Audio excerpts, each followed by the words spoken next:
गणपति भट्ट नाम के एक वैष्णव, उनकी कथा आती है कि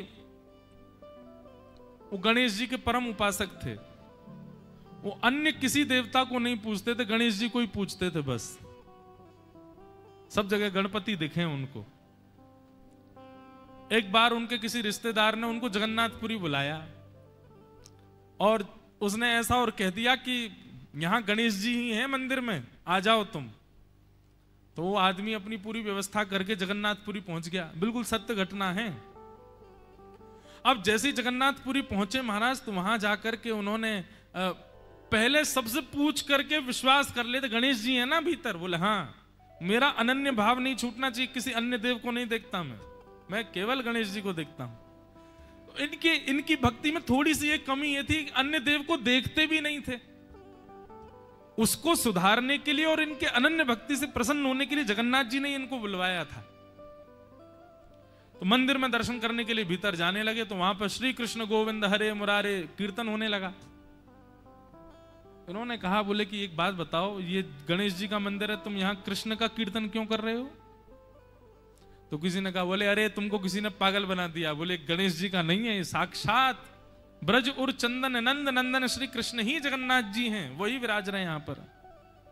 महाराज, मंदिर के गर्भगृह के सन्मुख पहुंचने से पहले उनको यह पता चल गया गणेश जी नहीं, वहीं से भाग गए। मंदिर से छोड़ छाड़ के बाहर निकल आए और आकर के महाराज समुद्र के जल से अपने आप को छींटा मारने लगा। रहे राम राम राम, मेरी अनन्य भक्ति नष्ट हो गई, जे मैंने क्या कर दिया। हे गणपति बप्पा, आप नाराज मत हो जाना, मैं तो आपके अलावा किसी ने मुझे पागल बना के यहां बुला दिया। रुदन करने लगे। श्री जगन्नाथ जी इतने प्रसन्न हो गए उनके इस भाव से। बोले कैसी अनन्यता है।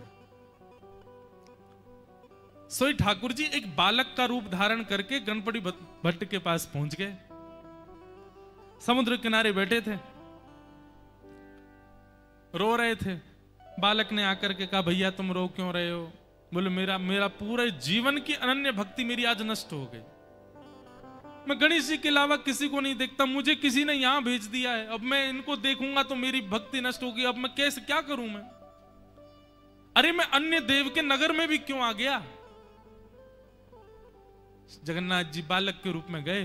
बोले अरे तुम गणेश जी का दर्शन नहीं करोगे तो भी तुम्हारी अनन्यता टूट जाएगी। देव दर्शन ना करने से भी अनन्य भाव टूटता है। और तुमको किसी ने पागल ये बना दिया है कि अंदर जगन्नाथ जी जो हैं वो कृष्ण, वो गणेश जी ही हैं। बोले मैं किसकी बात मानूं? कोई तो कहता है वो कृष्ण है, तुम कह रहे हो वो गणेश जी हैं। बोले तुमको विश्वास नहीं होता तो चलो मेरे साथ, मैं तुमको दिखाऊं। गणेश जी जैसी सूंड, गणेश जी जैसे कान, गणेश जी जैसा पेट, सब कुछ है ठाकुर जी को, वो गणेश जी ही हैं। गणपति भट्ट बोले देखो मैं चल तो दूंगा लेकिन मैं देखूंगा नहीं, जब तक मुझे विश्वास नहीं होगा मैं दर्शन नहीं करूंगा। आंखों पर पट्टी बांध करके गए, मंदिर में भीतर प्रवेश कर गए। ठाकुर जी स्वयं ही बालक के रूप में गए थे, हाथ पकड़वा करके देखा। बोले लो चढ़ जाओ, ये ब्रह्मवेदी है, इसके ऊपर ये विशाल स्वरूप गणेश जी हैं, देख लो, स्पर्श करके देख लो।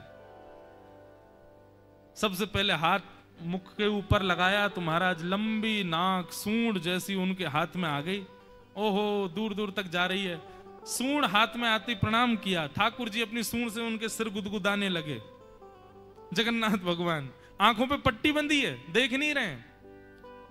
प्रणाम करके बोले इतनी जल्दी विश्वास नहीं करूंगा, अभी मैं और अपने गणेश जी के गुण देखूंगा, वो होंगे तो ही पट्टी खोलूंगा। यहां पर हाथ लगाए तो बड़े बड़े कान हाथ में आ गए। फिर प्रणाम किया, जय हो, ये तो गणेश जी ही हैं। वो नहीं नहीं नहीं, एक बार और मैं देख लूं। बोले क्या? लंबोदर, बड़ा पेट होगा तो मेरे ठाकुर जी हैं। पेट पर हाथ रखा, महाराज जेठ में भरने लगे। ठाकुर जी आ ही नहीं पा रहे, इतने विशाल। उसको विश्वास हो गया ये तो गणेश जी ही हैं। और जैसे ही पट्टी खोली तो गणेश जी नहीं थे, वो जगन्नाथ जी थे। भुजा उठाए ठाकुर जी, कारे कारे जगन्नाथ जी खड़े।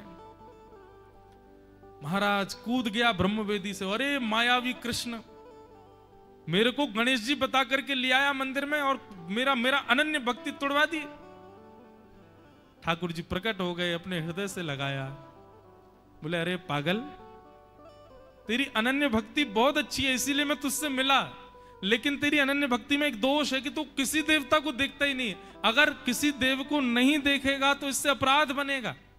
ठीक है, तू सब में अपने अनन्य एक देव को देख, पर इसके चलते अन्य देवों की तिरस्कार मत कर, अन्य देवों का अपमान मत कर। सबके पास जा, सबको देख, उनके संबंध का दर्शन कर कि उनका संबंध क्या है तेरे इष्ट से, तब तेरी अनन्यता बनी रहेगी। और रही बात, तूने हमारा स्पर्श किया, तूने हमारा आलिंगन किया और तुझे हमसे इतना प्रेम हो गया, आज के बाद जब तक धराधाम पर जगन्नाथपुरी विराजमान है, तो जिस दिन श्री जगन्नाथ भगवान प्रकट हुए उसको कहते हैं स्नान पूर्णिमा। आने वाली है स्नान पूर्णिमा। उस दिन हमारे गिरधर लाल जी भी 108 कलशों से नहाते हैं। उस दिन ठाकुर जी स्नान करते हैं खूब आनंद में। गत वर्ष में आया था तो स्नान पूर्णिमा के आसपास ही आया था महाराज जी के पास दत्त धाम। स्नान पूर्णिमा जगन्नाथ जी का प्रादुर्भाव दिवस है। उस दिन ठाकुर जी का जन्मदिन होता है और उस दिन कलशों से स्नान करने के बाद जगन्नाथ जी सबसे पहला जो श्रृंगार धारण करते हैं वो गणपति भट्ट भक्त के प्रेम के स्मरण में गणेश जी का ही रूप धारण करते हैं। लंबी सूंड, ये बड़े बड़े कान। कभी जगन्नाथ जी का जब स्नान पूर्णिमा पर स्नान, उसके बाद दर्शन करना, टीवियों में भी होते हैं, ठाकुर जी गणपति भेष में दर्शन देते हैं अपने उस भक्त की स्मृति। तो अनन्य ऐसी भक्ति जिसकी होती है